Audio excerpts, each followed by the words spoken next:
سلام الله عليكم إخواني المغاربة أينما كنتم وحللتم، وأتمنى أن الجميع يكون بخير وعلى خير. في هذا الفيديو غنتحدث على القضية نتاع فريق نهضة بركان اللي كينتمي إلى المغرب والدولة الجزائرية، وتلك الضجة التي أحدثتها مؤخرا هذه القضية. الكل يعلم ما جرى، وسائل الإعلام تحدث بكثرة عن احتجاز الأمن الجزائري بمطار وهران ولا بومدين ولا بحال هذا الشكل، ما بقيتش عاقل، عن فريق نهضة بركان. الفريق كان بصدد استعداد لمواجهة فريق جزائري في الجزائر، لكن بمجرد أن ولجت قدمه أرض الجزائر أو المطار حتى تم حجز ومنع الفريق من مغادرة المطار. والسبب تافه بمعنى الكلمة. ما هو السبب؟ السبب وهو أقمصة فريق نهضة بركان. هذا الفريق اللي تأسس كنظن في الثلاثينات، يعني التأسيس ديالو كثر من تأسيس تاع دولة الجزائر في 1962، وليدة فرنسا.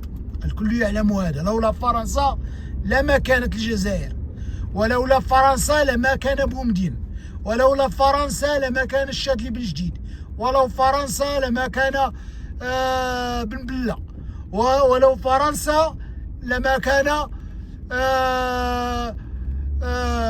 بوتفليقة، ولولا فرنسا لما كان شنقريحة وتبون. والرئيس الذي تم اغتياله لم أتذكر اسمه، الذي تم اغتياله في التسعينات لم أتذكر اسمه عفوا. يعني الكل يعلم أن فرنسا هي من صنعت هذه الدمية لتشتيت شمل تونس وشمل المغرب.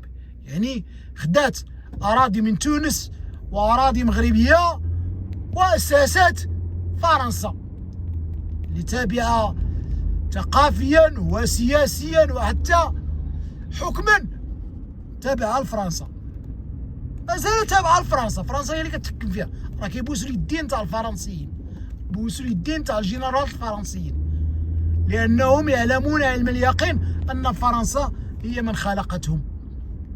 تلك الشرذمة يعلمون علم اليقين أن فرنسا هي من صنعت كيانهم. لولا فرنسا لما كانت الجزائر، لنكون واقعيين.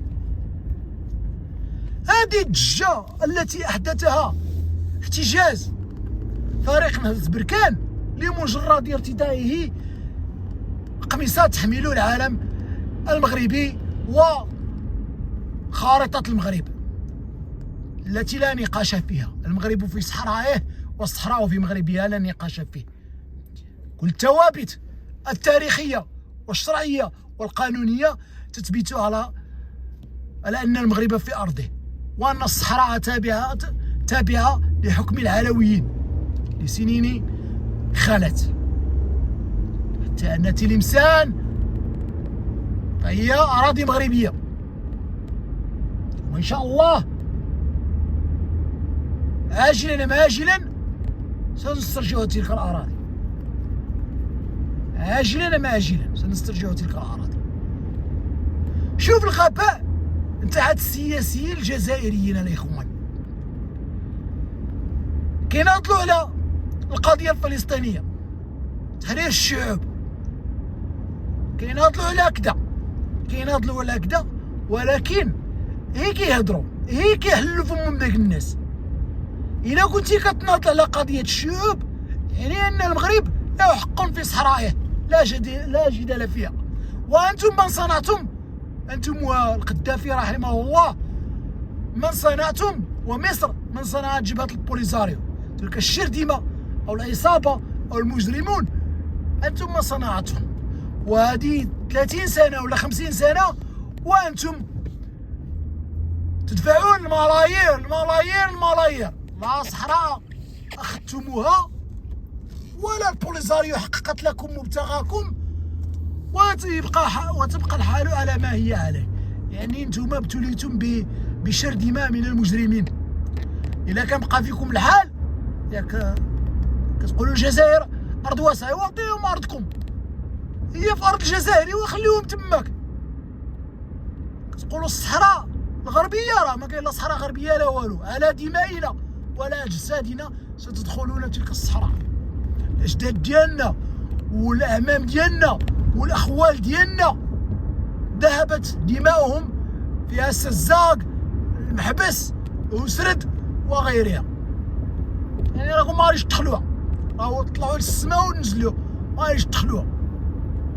ولا دخلتوها على دمائنا ما ترتاحوش. يعني هاد الجنرالات، هاد اللصوص نتاع اللي حاكمين الجزائر، هادوك راهي لصوص. شنقريحة راه عمرو خاد شي حرب.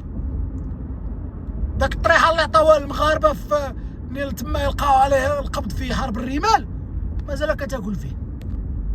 زيد هو وزيد بن بلة وزيد بخروبة وزيد عليه الشادلي من جديد،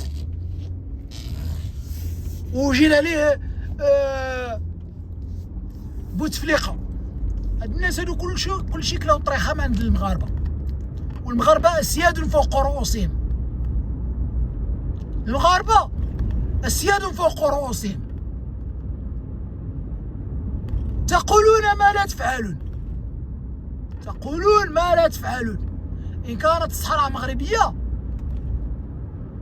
كاين واحد الصراع ما بين شرديمات البوليزاريو والمغرب، يبقاو نتوما في اتساع، ولا نتوما باغيين كلشي. داك الحلم نتاعكم تاع انكم تضعون قدما على المحيط، هيهات ثم هيهات. علاش سادنا، علاش سادنا ايها الشرديمه؟ لا الشرديمه نتاع البوليزاريو ولا الشرديمه نتاع الجزائر اللي حاكمه الجزائر. وهاد المغاربه اللي كيقولوا خاوه راه ما كايناش خاوه. كاين المصالح وخصو يتعامل المغاربه. والنظام المغربي بقيادة الملك محمد السادس نصره الله، كما كان الحسن الثاني نصره الله حلقة في أعناقهم، محمد السادس راه حلقة في أعناقهم، وإن شاء الله مولاي الحسن حلقة في أعناقهم كذلك. وستبقون كما أنتم تدفعون ولا تأخذون. تدفعوا باش تمولوا جبهة البوليزاريو. داك جبهة البوليزاريو باقي لا واحد الوقيت صافي ما تبقاش. ديك الشرديمة ما تبقاش. وداك الجنرالات نتاع شنقريحة وغيره وتبون داك الدمية نتاع قصر المرداية هو راه ما يبقاش. يبقى مع دا الجد والصح. يعني المغرب في صحراءه والصحراء في مغربها، وعاش المغرب ويبقى المغرب حرا أبيا بقيادة محمد السادس نصره الله. نتوما كتشوفوا الاخوان الجزائريين هذوك اللي كيقولوا لكم بان المغرب راه فيه الشجاع، راه المغرب ما فيه الشجاع، راه ما كنوقفوش الطوابر. سير العيون راه ماشي صحراء وخيام كما يدعون. السمارة راه ماشي صحراء وخيام كما يدعون. الداخلة راه ماشي صحراء ولا خيام كما يدعون. وسرد راه ماشي صحراء، راه مناطق آهلة بالسكان. المغاربة حنا مغاربة ودق تم ان شاء الله.